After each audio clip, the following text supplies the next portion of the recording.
Sword sharks, a clade of unusually intelligent and frequently social descendants of swordtail fishes, remain a highly successful predator guild in the Middle Cryocene, 65 million years post-establishment.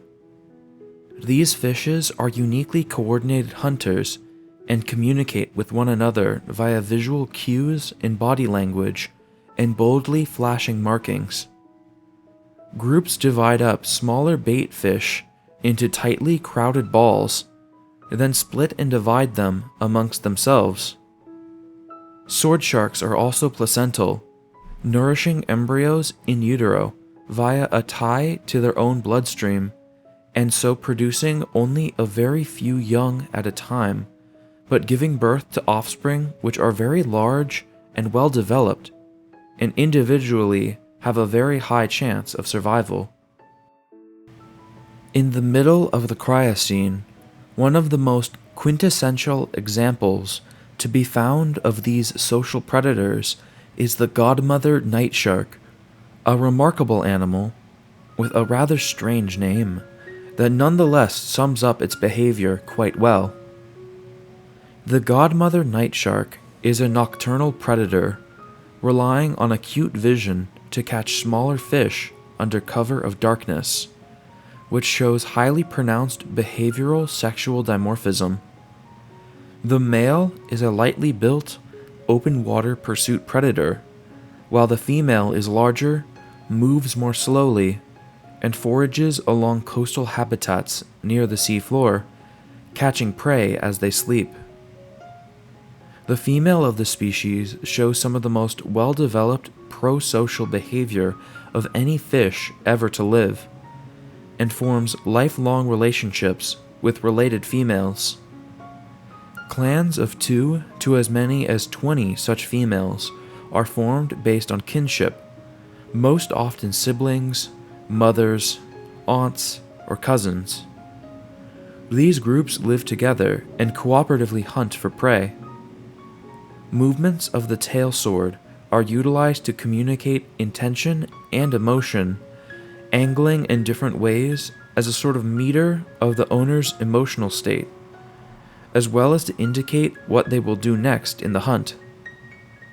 Males lack any sort of sword at all, as it would interfere with their higher speed lifestyle, and thus their cooperative hunting behavior is more opportunistic, self-centered, and less cohesive. Females coordinate to drive smaller fishes from hiding places and into another's waiting jaws.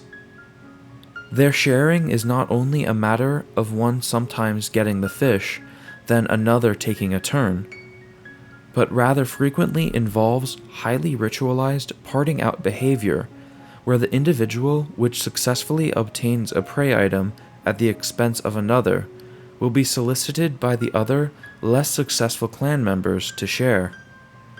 Those who have had less hunting success will sidle alongside her and vibrate their jaws against her throat, which in turn results in her regurgitating a portion of the prey for the other members to eat.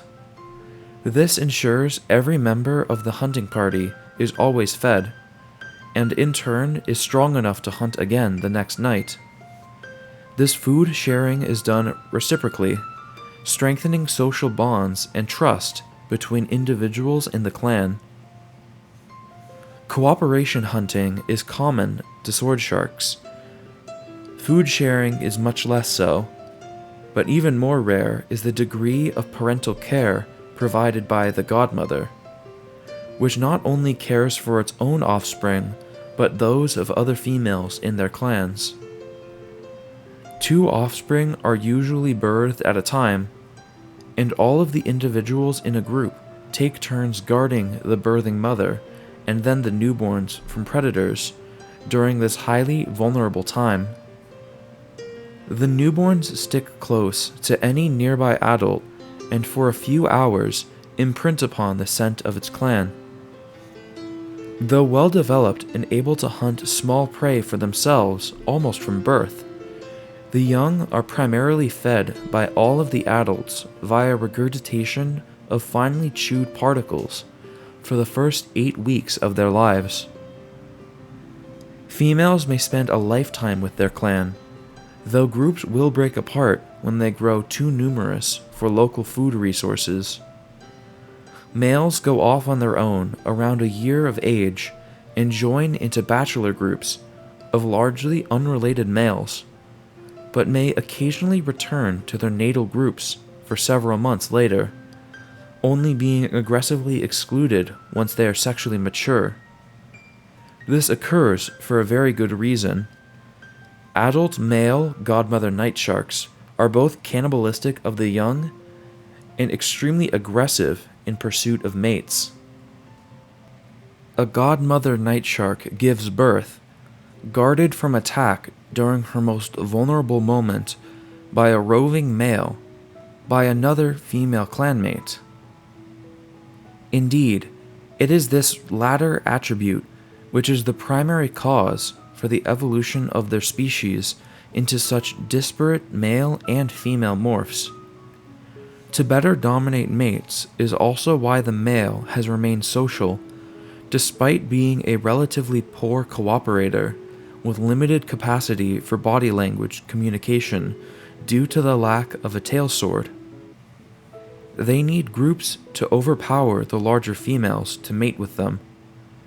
This is a species engaged in an evolutionary arms race between the sexes, where males have become increasingly aggressive in seeking to breed, while females have evolved their own countermeasures to avoid undesired breeding, and so choose their own partners. To avoid such aggressive males, which seek to violently force copulation, females adapted to band together and so collectively drive off male pursuers that might injure them in their drive to reproduce. This arms race has begun selecting for 2 very distinctly behaving morphs of males, which seek to overcome this barrier to reproduction either through increasing aggression further, or conversely, by being gentle and romantic. Females prefer romantic males, which are a distinct, uncommon morph, with much less testosterone, which shows more normally female-specific behaviors, including pro-social food sharing. Romantic morph males must put in a lot of effort to successfully breed, and are less likely to succeed than their belligerent relatives, which means they are always less numerous. They play a long game to win the favors of the females, and will frequently leave their bachelor groups and trail behind female clans for days at a time, bringing small gifts of food before being accepted to mate. Aggressive males, in contrast, don't wait to be invited. Entire packs descend upon female clans and seek to isolate one at a time to forcefully copulate. If they are able, they will kill all of the young first, which reduces the defensive response of the females and makes them less reluctant. It is thus in the benefit of the female to live in clans as large as possible to defend themselves from these bands of aggressive males, and have the opportunity instead to cavort with gentler options. Yet ultimately, this is dependent on available food resources. Where not enough prey exists for large clans to form, females must contend more often with aggressive partners. For the survival of the species, this is not all bad. Such aggressive males are likely to produce initially stronger young at birth, which have better responses to avoid predators.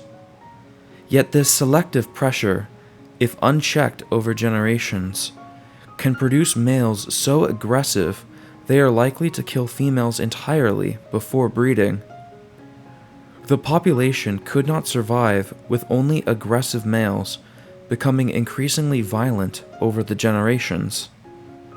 The relatively rare but highly sought after romantic males maintain a balance in the population as a whole, and persist despite being less individually successful because their genes limit the aggressive tendencies of the population as a whole.